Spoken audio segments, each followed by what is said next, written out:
Vandaag gaan wij Mondriaantjes maken. Dat zijn kleine schilderijtjes. Een orenrekkenles zoals op de Ierpenbieren basisschool in Hurregriep. Net gewoon tafels en breuken leren, maar werk je maar lijnen en kleuren, krijgt als Mondriaan.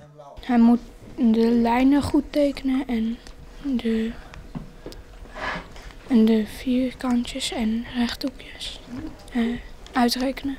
In groep 7 doen meestal, dan moet je de oppervlakte meten. Dus dan moet je met een lineaal kijken hoeveel één vakje is, hoeveel vierkante centimeter. En dat heeft hier ook wel een beetje mee te maken.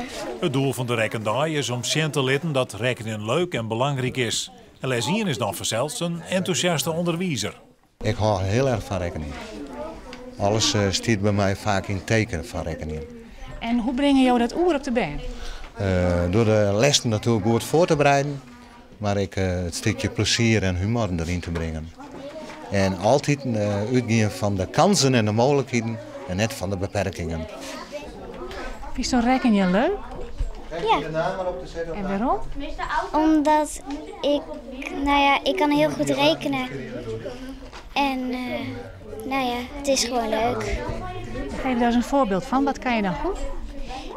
Ik kan wel goed min- en plussommen.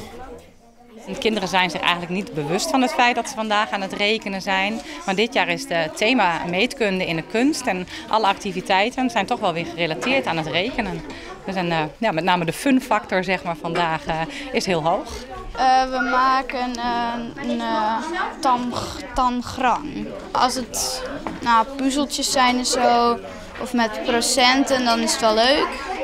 Maar met oppervlakte, dat vind ik niet heel leuk. In de aanroenieren is de aandacht voor het rekenen op de basisschool en het voortgezet onderwijs staan aan. Er wordt meer en specifieker toetst om het rekenniveau omhoog te brengen. Volgens mij gaat het op dit moment met het rekenniveau in Nederland erg goed. Er zijn de afgelopen jaren veel intensieve verbetertrajecten geweest op scholen. En mij zijn in ieder geval geen geluiden bekend dat het slechter is gegaan met het rekenen. Maar wat Mondriaan onbelangt, Victory Boogie Woogie kennen ze nou al op de school in Hurregriep.